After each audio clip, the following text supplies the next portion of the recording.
ሰላም አለይኩም ወራህመቱላሂ ወበረካቱ። የአቡ ሐኒፋ ቤተሰቦች እንደምን አላችሁ? ዛሬ ደግሞ ከብዙ መጠፋፋት በኋላ ዛሬ ተገናኝተናል ስላብ ስራ ላይ። እንግዲህ ስላብ እንደምታዩት ሙሉ ኮንክሪት በሚሰራባቸው ቦታዎች ላይ እንዳያችሁት ባለፈው ሌላ አይነት ኢንስታሌሽን ነበር የሰራ ነው።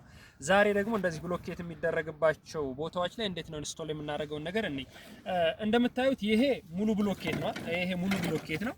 ፖይንታችን ኦር ፕላናችን የሚያሳየው ላይ እችን ስናነሳ ሲሆን ልክ የዚህ አይነት ቅርጽ ይኖራል ማለት ነው። ከዛ በኋላ ስካቶላችንን በሚያስፈልገው መልኩ ከቀደድን በኋላ ምን እናደርጋለን?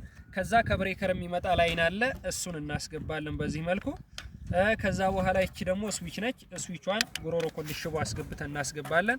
ከዛ በመቀጠል ደግሞ እቺ የምታዩትን ፓወር ወደ በረንዳ የምታሳልፈልንን እናስገባና ምንድነው የምናደርገው? አሸዋችንን ይኸው ቀድመን አስተካክለናል። እንደሚታየው ይሄ አሸዋ አለ። በደንብ ካደረግን በኋላ ማሰር አይጠበቅብንም። እንደዚህ አድርገን እናስረውና የብሎኬት የተሰበርናቸው ስብርባሪዎች ኮንክሪቱ ወደ ሌሎች ብሎኬቶች አላስፈላጊ ወጪ እንዳያመጣ ዲስትሪቢዩት እንደዚህ እናደርገዋለን እንደምታዩት። ከዛ እንደዚህ ከሞላን በኋላ ትንሽዬ ጠርዝ አነስ ያለች ያው ከዚህ ከፌሮዋ ጋር እናያይዝና ይሄ ኮንክሪት እዚህ የሚሞላ ባለሙያችን ተቀምጧል፣ እኛው ጋር አብሮ የሚሰራ።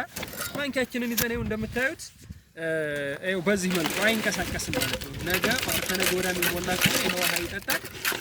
ይኸው ስካቶላችን ራሳችንን የሞላ ነው ማለት ነው። ነገ አልወጣ ቢል የሆነ ችግር ቢፈጠር ግንበኛ እንደዚህ አድርጎብኝ ምናምን ሲሞላ አንልም ማለት ነው። ስለዚህ በዚህ መልኩ ቀለል አድርገን እንሰራለን። ሰላም አለይኩም ወራህመቱላህ